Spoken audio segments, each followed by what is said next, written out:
This is John Reeves, and welcome to the Truth as Medicine podcast.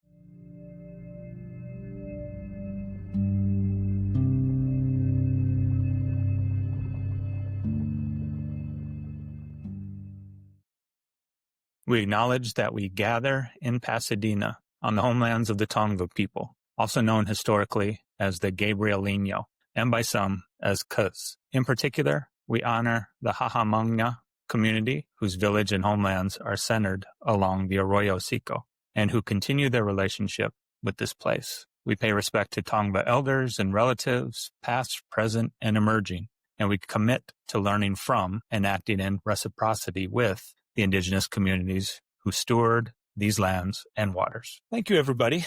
Welcome to the Truth as Medicine podcast. Again, my name is John Reeves, and I'm the host, and we have a very interesting guest for you all today. One of my closest friends, Amy Renne, and Amy is a spiritual medium and intuitive healer. She has Heavenly Messages by Amy, and we'll get into a little bit, but Amy is a spiritual medium and intuitive healer whose work is centered on helping people navigate grief, trauma, addiction, and disconnection. Through her practice, Heavenly Messages by Amy, she has walked with clients for years, offering guidance that blends spirit, culture, and compassion.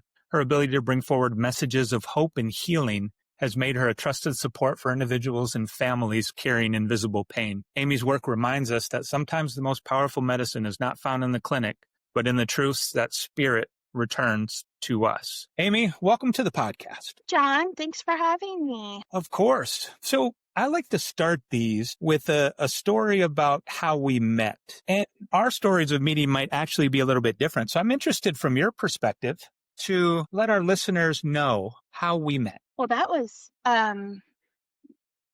tapping back into my memory there. Spirit brought us together.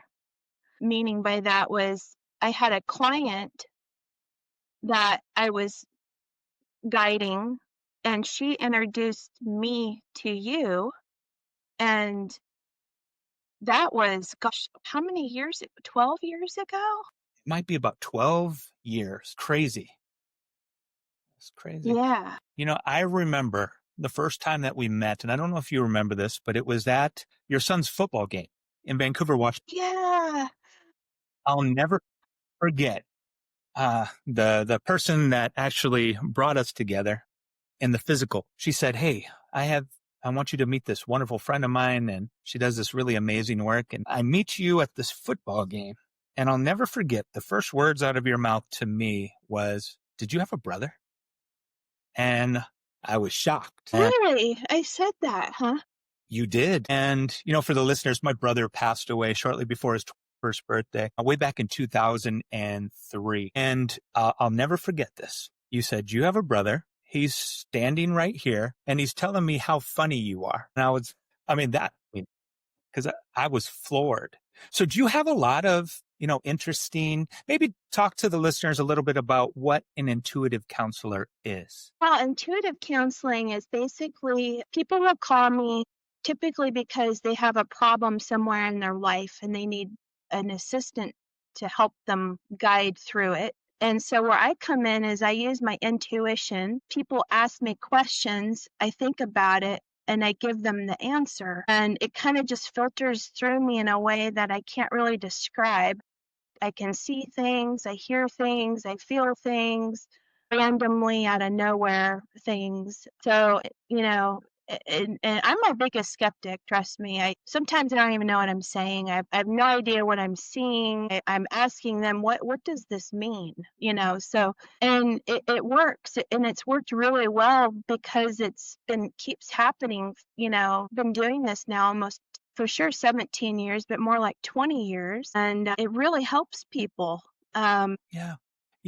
It's interesting, the connection to healthcare. One of the things that, I've told my wife, or I've told other people when I kind of describe my friend Amy, who does this amazing work, is how good you are at healthcare stuff.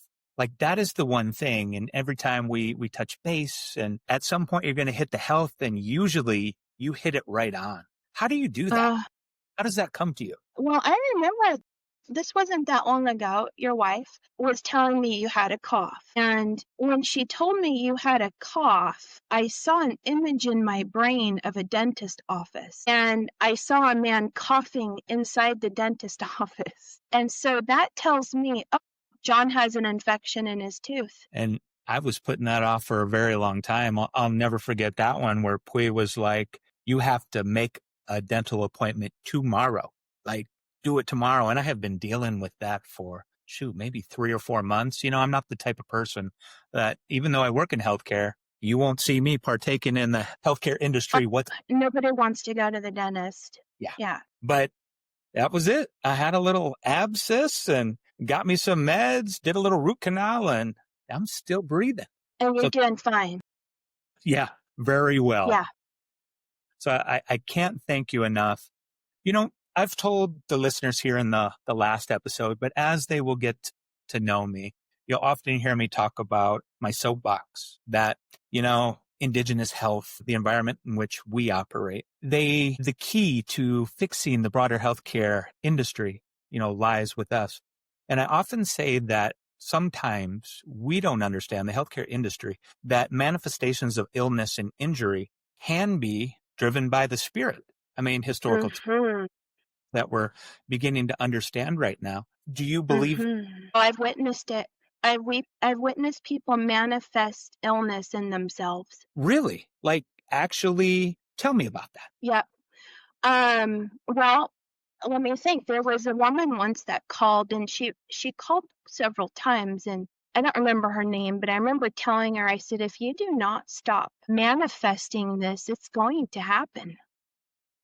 And it did happen. And she was fearful of getting sick so much that she made herself physically sick in a very bad way. Another way to describe that is people sometimes that, they're terrified of driving, and I'm going to get in a car wreck. I'm terrified. I'm so scared. And they manifest it. So your thoughts are energy. I was just going to say, thoughts are real, aren't they? They really are. Absolutely believe they are most powerful, even more than the mouth sometimes. Wow.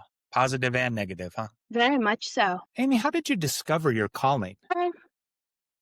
Oh, yeah. So I had this, I can remember when I was really young. What happened was the neighbor boy got killed on his motorcycle, and I was in the back seat of my grandmother's car, and I said, we drove past where he died, and I saw him standing there in spirit, and he was holding the side of his stomach, so I knew where his injury was, and I said, oh, there, I think his name was Robbie. I said, there's Robbie standing there, and I saw him clear as day. He just watched me drive by. We made eye contact. I mean, I can still see it, and I kind of got shamed for that. That was not allowed to be, like, don't say stuff like that. Nobody. And then it continued, like, I can remember my teacher coming to class, and I knew she was pregnant. I knew things about other people around me. When people were telling me stories, I would see somebody saying, I grew up in this house in the countryside. I'm like, oh yeah, that pretty blue house. And they're like, how did you know it was blue? I'm like, I see it, it's blue. And then it was just, I thought it was just kind of normal. And then I stopped talking about it because I would get in trouble for saying things. And then I can specifically remember stopping talking about it completely. And then when I had my daughter, way fast forward many years, it came back like a massive lightning bolt, and was actually a very horrifying experience for me because it was almost like I thought I was literally going schizophrenic. I really did. Bad experience. And then it's been a beautiful ride, I have to say. It's been a lot of fun. So how long would you say that you've been doing this work for? Well, I know 17 years professionally for sure. Before that, I did readings for free for people for years because I didn't trust that this was real. I thought, I'm just going to continue to test this out because I don't know. I'm not sure. Is this right, what I'm seeing? I don't know. And the feedback was more, A lady came over one time, and I said, "Your daughter's chest is full of leaking blood." I said, "You need to go home and take her to the hospital." And when she went back home, her daughter was passed out on the couch and had like a aorta, like she was going, like she was dying. And so that's when I thought, okay, this is real. So you faced a lot of skepticism. Probably, do you still to this day? I mean, you've been doing it long enough. Do you still get those people that say, yeah, that's not real? I know we have skeptics everywhere, but do you Huh. feel that? Yeah, I do. Yeah, I do, because I'm not always right either. And so if I say something and it comes wrong, it kind of creates skepticism. It just kind of naturally happens. I try to remind people, I said, this work isn't easy because you're calling a perfect stranger that knows nothing about you and you're asking them personal things and expect them to know. It's called kind of remote viewing. It can be tough. Do you ever get those people that they don't believe you or they lie, they try to test you and that kind of situation? But yeah, I never forget. I never forget those people. I've had people contact me with different names. Really? So somebody will call you and they're Jennifer, and then 2 months later they're Pam, and you Yeah, can tell. You're like, oh, it's I Jennifer. know. I know. You just, Usually know within 3 minutes if somebody's lying to me. how do you know? Yeah. I start getting like a massive hot flash. Really? Like I start getting a reaction in my body of a combination of high anxiety and fever. Really? Very unsettling feeling. Any idea why you think that is? I mean, it just It's impacts my you. warning sign. It's my warning sign. Um, Yeah, that's how it talks to me. Sometimes I'll be out in public and somebody will walk by me and I'll have that sensation that's my warning sign. They're not a good person. Something's wrong. It's interesting that you say that because I'm by no means very intuitive and I can't speak to things that may not be there in the physical, but I can always tell. I get chills on the left side of my body, and usually they happen when I know that's the direction I need to go in. So I'll be sitting in a board, we'll be talking about something, or somebody will say something, and I'll get those chills and I'm like, okay, yeah, this is for real. It's the weirdest thing. So kind of like that. Yeah, I get butterflies when good people are talking to me. Like right now, I have a really good feeling talking to you. Yeah, You're too kind, Amy. it's real. It's real. Yeah. Well, thank you. I try to be genuine and I appreciate the good words. How has your practice grown over the years? I mean, how long did it take you to find a following? I mean, do you do a lot of marketing or word of mouth, or how does that work? Well, I don't do any marketing. Well, I shouldn't say that. I have a website, but that's really it. And basically what that's for is for people to schedule consultations if they like, where they can pick and choose a time from a calendar. And it's literally word of mouth. I don't reach out to people. I don't contact people. And there was a couple incidences there in the past that really pushed my name out there where I was working. I met these psychic twins. They're identical twin sisters, Really? and I called them for a reading because I wanted to. This was when I was before I had actually started, where I wanted to talk to somebody about this work, and I called them for a reading, and they were great. They were wonderful. They really helped me. And it ended up being that I ended up giving them a reading, not on purpose. It just kind of happened. But their mother that had passed away, that looked like Lucille Ball, was laughing at me. So I had to tell them about that. And when they hired me, they wanted me to work under them because they were too busy. And then that just completely went nuts. That was just years of, I mean, I don't even know how many people, but that's really kind of how it got big. Business got big. Yeah. I think I may have heard of the psychic twins. That's interesting. Yeah. Yeah. They're identical twin sisters, and they will go into separate rooms and remote view to help people, or automatic writing, and come out of the room with the same exact notes.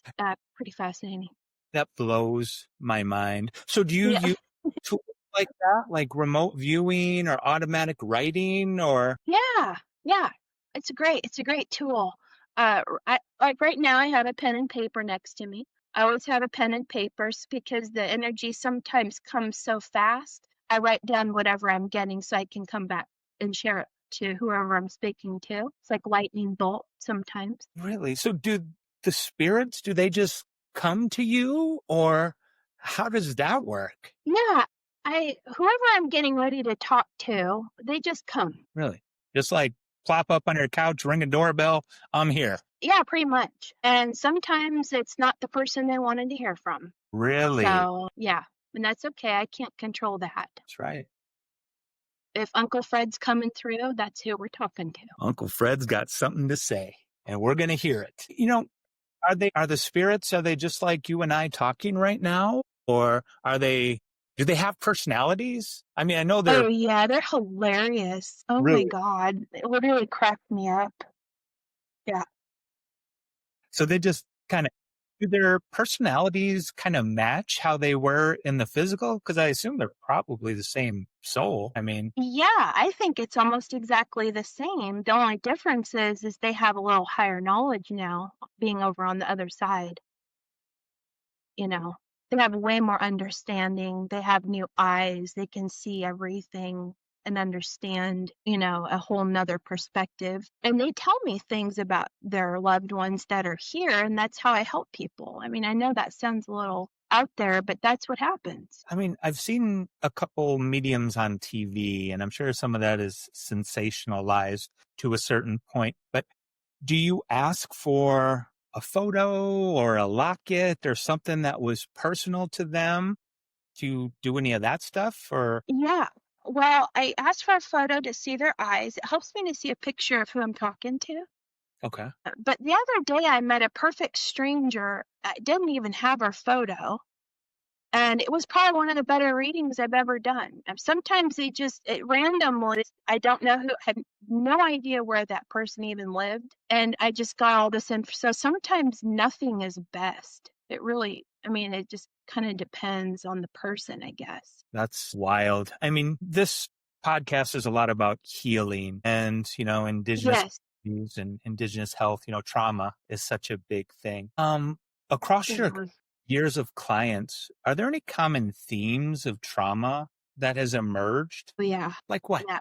Well, the most common trauma that I have come across is childhood sex abuse. That has a real big impact on a person's life. I mean, I know the medical background and knowledge surrounding that, but so that's a theme, huh?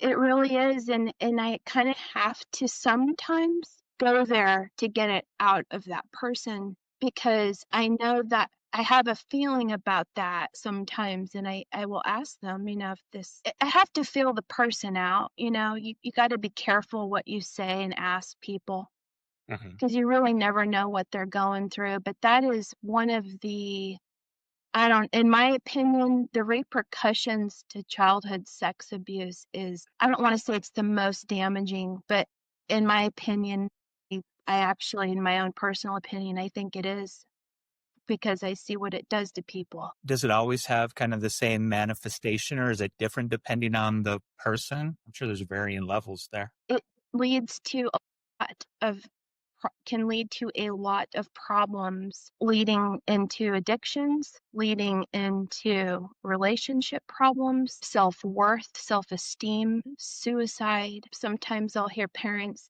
they'll call and they've lost a child to addiction, and that addiction came from that child being, it's so heartbreaking, but and it just it's, something that's not talked about enough, I think. Yeah. I mean, we're seeing mental health really emerge as this, it really affects everything, diagnosis. I mean, in our clinics, we're real big on doing like a warm handoff, having somebody come in for a medical visit. We have a questionnaire that we give them on the front end, which assigns them a score. And then, our medical providers know that, this patient would be a great candidate for a warm handoff. And then we got behavioral health therapists embedded in the clinics. Amazing. So yeah, but almost everybody that we see come through the door has some varying aspect of mental health concern. And it's wild how Mhm. it's become. Do you think it's always been there? Or do you think are we just now understanding it? Or is it new entirely? Oh, I think it's a universal. It's always been there. I think but the difference now is we have way more communication skills, ways of communicating it, where it wasn't so much communicated before and was more of a hidden thing. You can have abusive parent, you could have, trauma happens. There's really no way to avoid it. Right.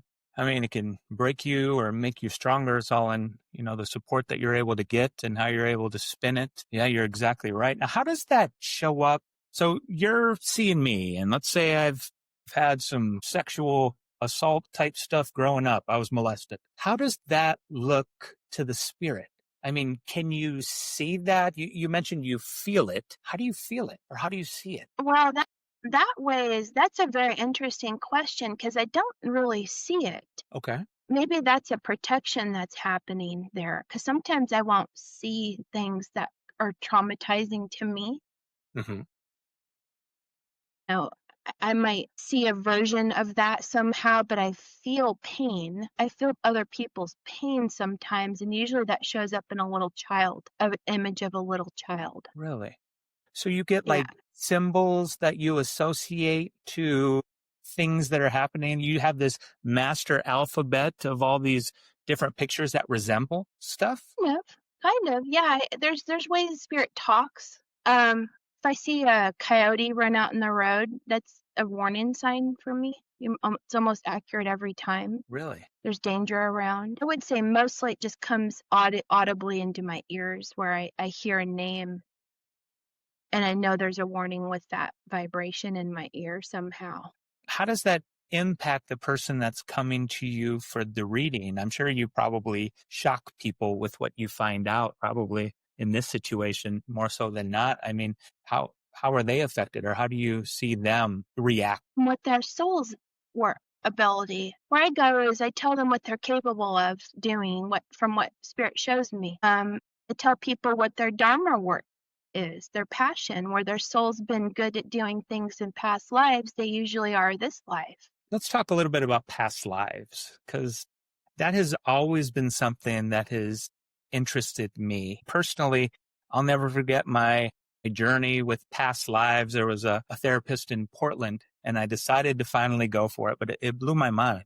Sat down and did Mm. the hypnosis, took me through 3 lives, usually ask a question. Do you believe in past lives? And can you see them play out like a movie? Or how does Mhm, mhm. Yeah, I believe in past lives. I believe people that we're really drawn to and close to in this life, we've known in past lives. not always in the same role, I hear? Yeah, yeah, exactly. Your brother could have been your dad, your mom could have been your wife, I mean, those things can happen. It's just kind of a soul family. Yeah.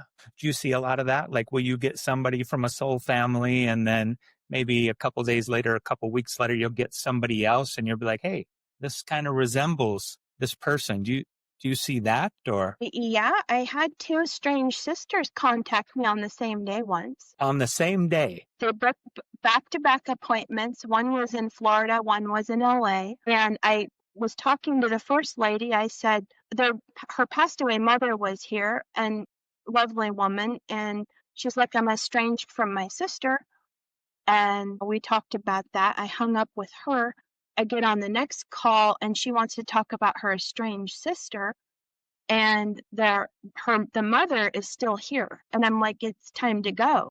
you know, I have a strict rule that when I finish a reading, we're finished and we keep going forward with what's coming in. And she wouldn't leave because it was her other daughter. So the mother was just like, no, I'm still here. This is mine too. And it took me a little bit to figure it out. And I just said, I got to ask you, is your sister's name, this? And she said, yeah, that just literally hung up the phone with her. Wow. And they had no communication? No communication, hadn't talked in years, hadn't even communicated in years, and I ended up emailing them both. I said, "Look, you guys gotta talk. I'm sorry, you're gonna have to put this, whatever it is, away for a while. Your mother is determined that you two talk. And they both emailed back and said, our mom used to put us in the chair together and make us sit next to each other until we would fight when we were little. And she would make us sit in the same chair until we talked.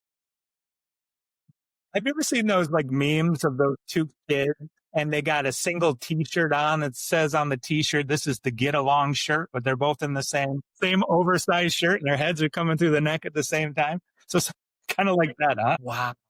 So these messages really can shift somebody's path. Yeah, I've helped people out of some pretty bad stuff. Like what? Unsafe situations for sure. Because when you're in something, it's really hard to navigate yourself because you're just so overwhelmed typically with, especially if you're in an unsafe situation. And sometimes I can help people see things they wouldn't see coming. So I'll say, if you can go here and do this and that and try to do it this way as fast as possible. And they're like, I would have never thought of doing that. And I'm said, well, give it a try and, kind of walk them through it all. And it works really well. I mean, I've helped women escape some pretty bad horrific actually situations before, and men too. So let me see if I get this straight. So do you see it in your mind or you feel it and it just comes out that if this person is in this situation, walk into this group of people and, look for one in a white t-shirt or your exit is on the left. Is it that kind of navigating or more generalized? It's kind of like I'm more so when I'm really tapped into somebody's safety, I can feel what the other person's thinking. Really? And I know that sounds out there, but what I will say most of the time is they are going to do this if you don't do this. Really? Like this is what that other person is going to do before they do it. Like you better get home because he's changing the locks right now, kind of thing. Wow. Yeah. So that clear. Jeez. I've also heard that mediums are sometimes utilized by police departments or detectives to, find where somebody had been buried or somebody had been murdered or help piece those together. Mm-hmm. Have you ever had any interactions like that you can talk about? Yeah, I did. I went out into the forest with some detectives, and there were several. There was I think 3 cases in that we did in one day there. Actually, it was pretty amazing experience because they flew in these search dogs from the East Coast in Canada, and that's what I loved about the whole thing was watching these dogs. Really? Anyway, yeah, the dogs were absolutely amazing. I mean, the dogs went out before I did. They would not let me around the dogs until we were completely done with everything. So anyway, the dogs went out before I did. They had to go up in the earliest morning when the dew was on the ground because there's something about the scent. And wherever the dogs hit, they documented. And then later that afternoon, I went out into the forest and they gave me little flags. I walked around and where I felt the ground, I felt different vibrations. I put a flag and it actually pinned exactly the same place the dogs hit. That is amazing. So you actually felt the vibrations coming through. I mean, what did that feel like? I was really, really prepared for that. I was mentally clear. My aura was clear. So if I felt the slightest thing, it was pretty big. And so when I felt it, it was big. And I just knew that's where it was going to go, It's mind blowing. And I didn't particularly get too much involved with police cases after that much because it was I don't know, I might be interested in doing that more so, actually. I think it was a little overwhelming for me. Yeah. So you said dark stuff there. You would be interested in doing that or no? Yeah, I think I would. I just need a lot of time and space to work on that. I think what I was up against there was I just really didn't have the proper time to really devote to getting in. Like I really, if I'm going to work on something like that, I need to do it the right way and have the right time to do it. You hear that, detectives out there? Amy's looking to doing some of that work. So why don't you reach out Amy Renne in Montana, wide open spaces, and let's put her to, let's go. I love it. So I want to shift gears a little bit. Let's talk about culture and spiritual healing. You know, how do culture and ancestors show up in your messages? Like, do we have native populations? Because I know where you live, and there's quite a few tribes that have lived amongst that land. Do you see a lot of stuff that doesn't really match the way that we're living here from a cultural perspective? Yeah, meaning I've seen where there's a lot of disrespect, and it does not set well with spirit Really? and cultures in certain cultures. Yeah. So it'd be like, we're out in the middle of land in South Dakota, and all of a sudden I'm big money bags, John Reeves, and I want to go out there and build a huge mansion right on this land because it's so barren and beautiful. That kind of stuff? Yeah, that's a really great way to say that for people to understand, because if somebody is arrogant to do something like that, spirit's going to give you a lesson one way or the other. They're going to teach you a hard lesson if you're being disrespectful. Yeah. I've watched those ghost hunting shows, and when people go to like Deadwood, South Dakota, and they purchase those old hotels and they want to, give it a facelift or really give it a certain vibe. And the spirits there do not like that. I mean, they will Hmm. make it known, make it difficult, and, run them. Hmm. You see a lot of that stuff too? Yeah, haunted homes. Yep. Explain maybe a situation there with do they call you in because their house is haunted? Can you talk to this ghost and tell them to leave or that kind of stuff? Just yesterday, actually, that was happening on a reading. A man called me from San Diego, and his house is very haunted. And we're talking like doorknobs shaking, like loud shaking, knocking on the doors, shutting doors, walking in the hallway. And I gave him the tools to deal with that. And and we'll do a follow up and see how it's going. But what I've learned over the years is there's some techniques you can do to kind of calm that down and Really? set boundaries. Yeah. Like what? I spent a lot of time in Hawaii and tea leaves or putting salt in the door to keep them out. Are you talking about stuff like that? Or Yeah. Yeah. Exactly.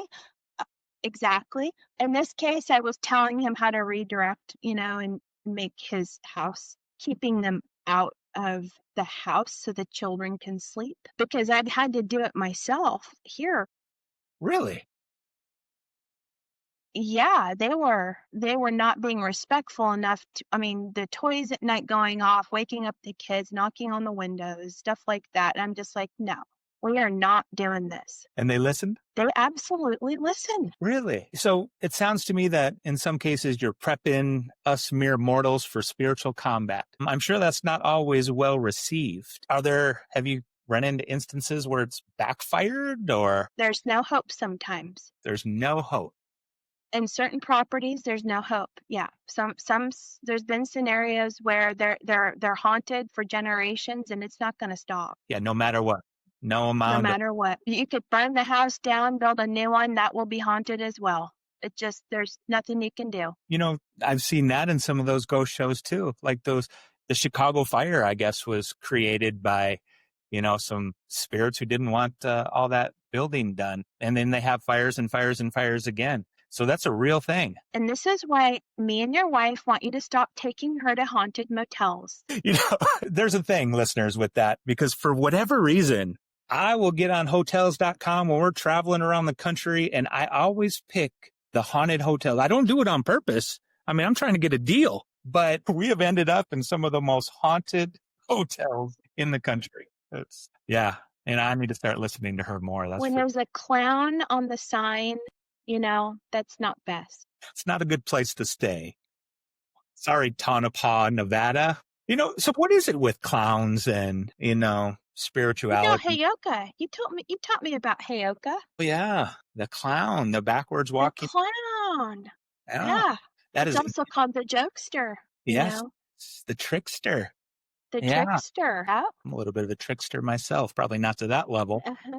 Yeah, that's an interesting story. I'll never forget when my Lakota friends and my brothers out there tell the stories about Heyoka. And yeah, some very interesting stories. Have you ever Wow.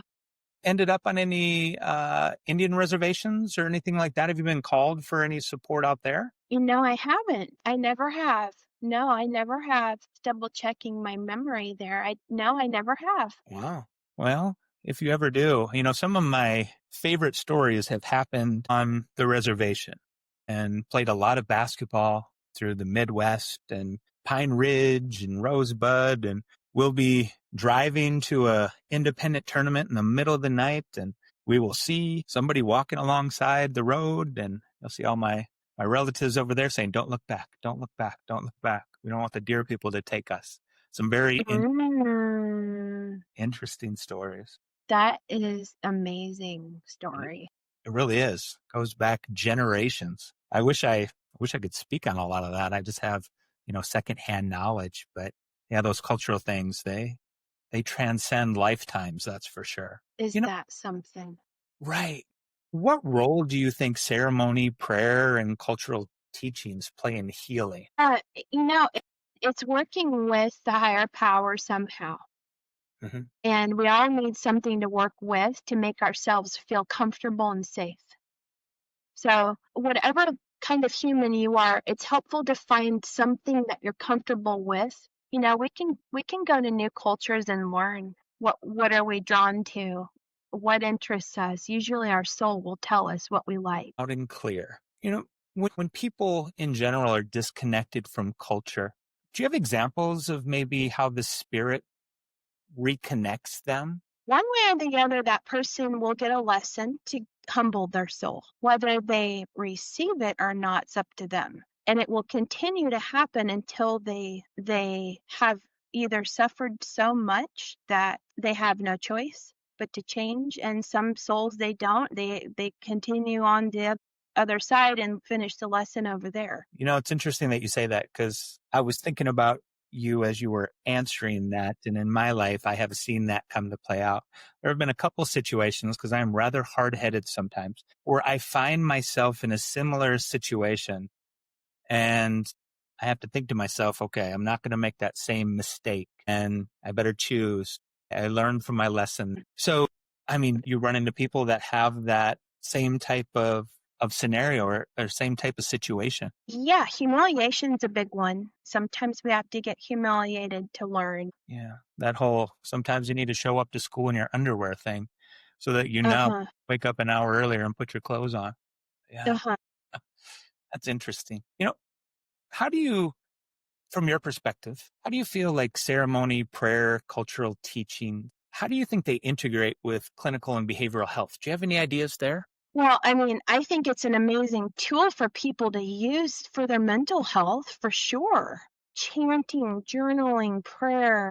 Prayer to me is one of the absolute best healing tools we have, and it's free because what it does is when you are in a state of mind that you need help and you can kind of work with healing energy to move through your body and really feel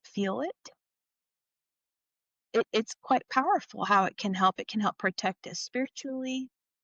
You know, our spirit guides hear our prayer. Yeah, that's interesting that you say that. So, there may not be an answer to this question, but for the sake of praying, is it for the individual? Is it for your spirit guides? Is it for the higher power? Does it impact them all a little bit? What's your perspective there? I think it's about gratitude. Whatever you're going through, you're still grateful. Keeping that vibe as high as possible only creates better outcomes, good karma. Ceremonial, prayer, I'm not so, I mean, this is where this is something I would love to learn more about for sure. The power behind, indigenous medicine, and prayer. I really don't. I don't have that knowledge. I know Ayurvedic medicine, some I know Chinese medicine. Those taps into astrology as well, and so there's some really great modalities there to use for healing purposes. It's interesting you say that, because a gentleman I met, maybe 2 or 3 months ago, he's from a tribe in Oklahoma area. His dad, he comes from a long line of spiritual healers. And he said to me, and I don't fully understand this either, but it was interesting that he made it a point to say, look, there's really a couple kinds of healing in our tribe that we understand. One of it is through the medicines, the herbs, the earth, those kind of things. And the other one is prayer. I mean, he made that important distinction between medicines, the physical, and prayer, the spiritual. I'm going to try to get him on here because I just love his perspective. I myself would love to learn a lot more about that because I think there's definitely something there. And I'm not talking about the medicines that we give people in the pharmaceutical industry because I think that's just a band-aid. It's a way to keep people sick and not fully heal them so we can continue to make money off of them. But I truly believe that key, like I said, is how indigenous populations have been living for years and years and years, brought them to where they are. And hopefully we rediscover that because there's definitely something to it. Ancient wisdom there. Exactly. Not ancient aliens, ancient wisdom. We'll save the aliens episode. That's another episode. For those... We can talk about our foil hats. That's right. I'm going to go there and knock down a 5G tower. And yeah, I have a picture of when I was probably in my early 20s. And that was when Ancient Aliens was a big thing. And that guy with the crazy hair, I think it was on my... I remember that guy. Yeah. My hair was just like that.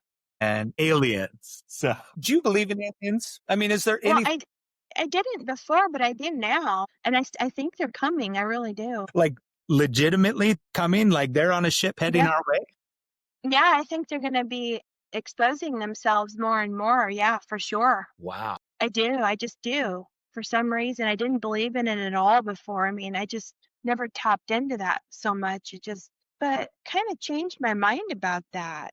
And I don't really remember why, but something happened. I think it was with a client, probably most likely what happened. But so they were like abducted or something, and you saw them sitting on the table with the probe ready to go for it, and oh wow, they're real. UFO sightings for real. Real? Yeah. Wow. That whole thing has interested me for a very long time. Maybe we'll get somebody on here who is an alien or knows someone personally. We'll give you some contact information at the end of this episode. Please reach out. I'd love to have you on the show. Let's talk a little bit about lessons that you've learned from your clients. What has surprised you the most about human resilience? Well, I've met people in so many different types of scenarios, and I've seen people survive so much. I mean, it's incredible, the resilience people have. Whatever you're going through, I promise you, somebody's done it and survived it. We are a very resilient species, aren't we? Oh my gosh. It's incredible the amount of suffering people can go through and survive. I mean, it's really, yeah. Do you see that through the spiritual work? I mean, I hate to get into past lives, but have you ever run into anybody that, maybe unfortunately went through the Holocaust in a past life or were part of the atomic bomb dropping out in Japan, anything like that? Or even, shoot, were there when Christ was up on the cross, any of that stuff? I've seen a lot of lineage with ancestors on the other side. I've seen a lot of past lives in other countries for people, around the world. And it's almost like they already know. It's so funny. They're like, oh yeah, I was just in Indonesia. I love it there. I'm like, really? I mean, that's ironic because that's where your past life was. It's just our souls really kind of know. We just have to listen. Yeah. Yeah. I think you told my wife or me, it was probably her, you really need to go to Europe. I don't know why you need to go, but I think once you get there, you're going to say, you had a past life over there. Oh, yeah. I mean, there's people that will literally travel to a certain spot over and over because it feels so good to them. And it feels terrible to somebody else, but for whatever reason, it feels so good to that person. And that's usually why, because they've been there before. It's interesting you say that because, for the listeners, I spent a lot of time in Hawaii growing up. Lots of close friends out there, spend a lot of time there. But you get that when people travel to Hawaii, it's almost like whatever is energetically pleasing out there impacts Mhm. everybody that goes It's out. so true. Yeah, so many people say that, don't they? They do. So much so that everybody wants to buy some land over there and do the whole colonialistic thing. But yeah, everybody wants a piece of whatever, the aloha. That's what they call it. It's the aloha. They love sitting in the water. I hear, oh yeah, people go just to kind of rejuvenate, sit in the ocean. Yeah. One of my favorite things to do is to go to the bottom of the ocean and just sit on the bottom, hang on to some coral or something, and just look up at the space around me. It's one of the most peaceful places I think I've ever been in my life, is at the bottom of the ocean. Maybe in a past life I had Wow. concrete shoes. Somebody threw me over the edge and I'm like, oh, this is great. Isn't that something? Get a little Atlantis there in you somewhere, huh? Do you believe in Atlantis? No, not really. Okay. I didn't know if maybe you saw some of the old Atlanteans and their advanced technology in somebody's reading. Coos Bay, one of the most healing places I've ever been in my life. Coos Bay, Oregon? Yeah, I'm just kidding. I was Well, going you to can delete that. There's not a lot going on. I spent about 18 months out there consistently. No offense to all my Coos Bay people, but I don't know if I I want to was spend much kidding. more time out there. But I love you guys. I mean, it's just too rainy for me.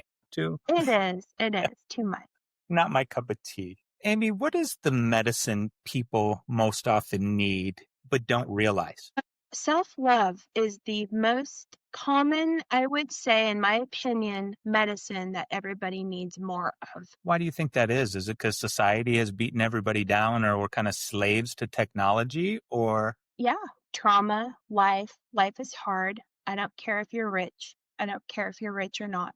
Life is still hard. And I feel like we have to be our own best friend because we have to rely on ourselves so much. Whatever we're telling ourselves, we need to be kinder because you're a miracle anyway. Yeah, you are that one sperm that survived.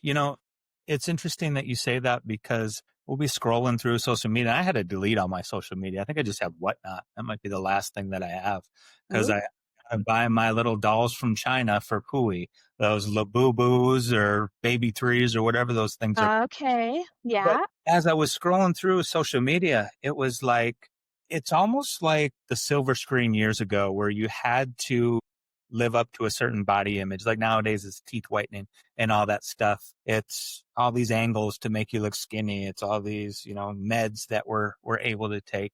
But it's almost like no matter what, we're not good enough. There's something that we can hate about ourselves that we can change. And nowadays, at the end of a knife, a needle, or a pen, or anything like that, is where they find that gratification, which, was too much for me. Too much for me. Too much. Yeah. It's too much.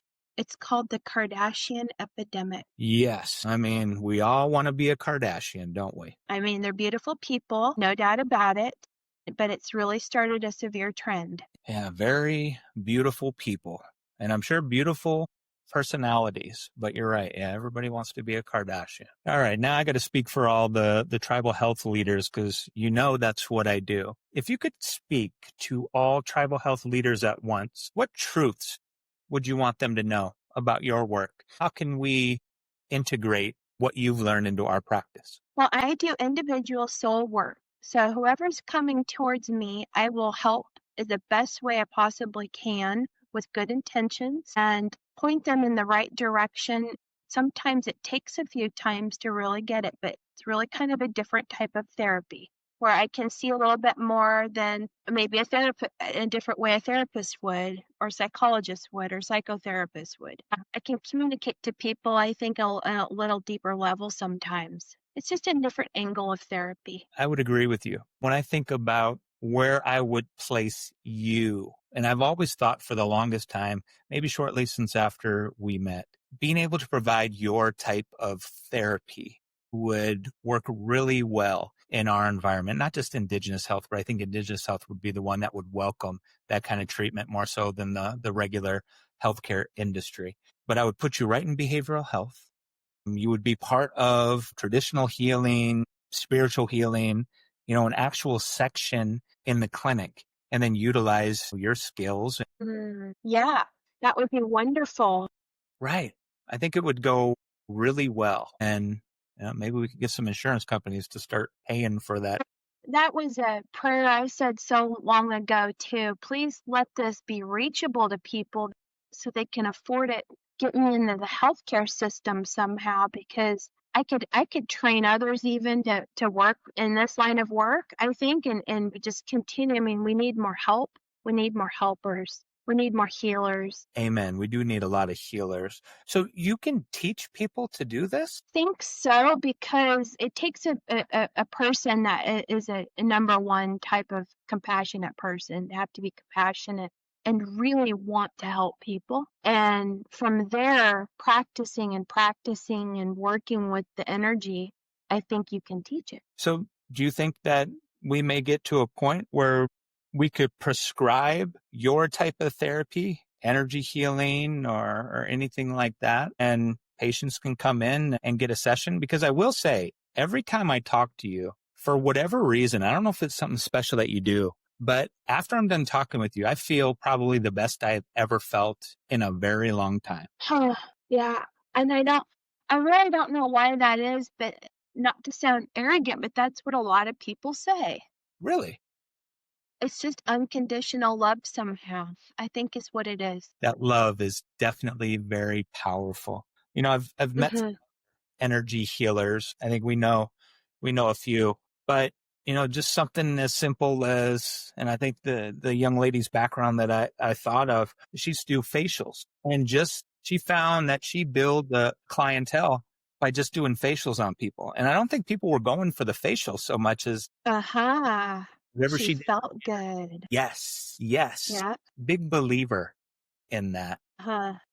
You know, Yeah. Amy, how do you think leaders or clinicians miss the spiritual side of trauma? Textbooks. Explain that. Well, I think that, for example, a medical doctor, their brain is so overwhelmed with so much information. I'm not sure how much room they have left. So it's kind of hard to find a doctor that can do both sometimes. Yeah. And the spiritual side of medicine is, I've met some incredible nurses that were extremely psychic. I mean, wow. And would just know how to treat patients, and would get one lady would got fired because she knew how to treat the patient, but she didn't get the permission to do it. And she just did it and it actually saved their life, but she got fired because she missed the protocol there. But Gee. yeah, we get tripped up over all these rules and research and stuff that I think it's hard to intertwine the two. Yeah. Do you think there's a danger in separating cultural healing from behavioral health? Separating cultural healing from behavioral health. Yeah, because You I know, see them in different veins, but in a way, you know, you can't have one without the other if you're kind of looking at it from that perspective. if they would welcome a new healer in to see what that healer could do, I think would be very interesting. Yeah.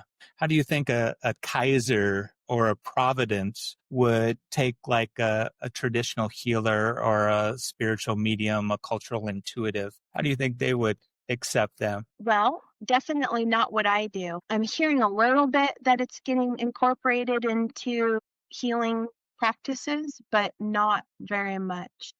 Hmm. If anything, it's still kind of like, okay, I talked to a psychic, but I'm not going to tell anybody about that. Or I'm still kind of a hidden thing. Now, for other types of healers, I'm not sure if it would be a terrible thing for them, but mediums tend to get bad raps. Psychics get bad raps. Is it just because of the type of medicine or the healing that you practice? The word psychic is kind of a bad word, honestly. It just tends to go to people automatically assume they're not respected, not a very respected field, I would say, at all. I mean, not that I don't get respected, but for the masses, no, definitely not. I mean, you didn't spend 12 years in medical school and waste all that money to sit and look at somebody and talk to their relative that's passed on. Based upon feelings. Yeah. It's unfortunate. I think it's really holding the healthcare industry back. But the beautiful thing is in our world, it's a little bit better accepted. I think it's a shorter stretch to fully understand And I don't like to simplify everything, but I really have met a couple traditional medicine practitioners in the indigenous circle. And there's a couple that I can think of that have the same gifts that you do. Like the exact, Mm-hmm. treat them the same way. It's just more culturally accepted than, say, my people. Mm. It's interesting. I think we can get there. I always say before I die, that healthcare industry is going to see the true value of what we have. And I've probably got at least 20 years left, I hope. And hopefully it's in our near future. I would love to see it as well. I mean, I just know it's another angle of therapy. It is. It's another angle of therapy. We need it. Yeah, I agree. Well, Amy, I mean, I could sit and talk to you all day. I literally could. You're so kind. We're going to have you on again. No problem.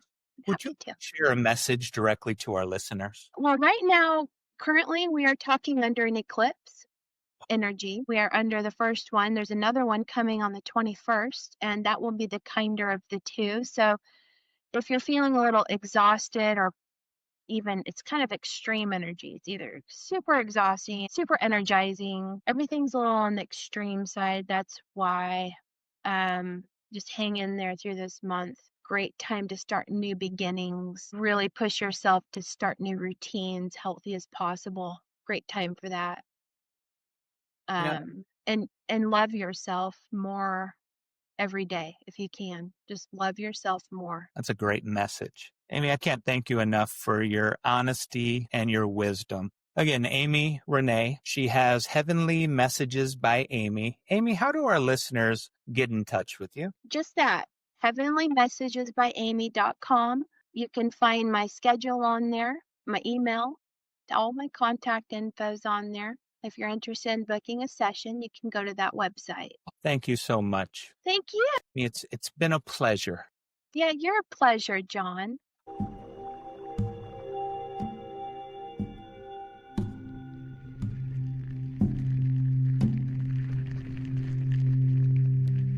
We hope you enjoyed this episode of Truth as Medicine. Be sure to join us for new episodes dropping every 2 weeks.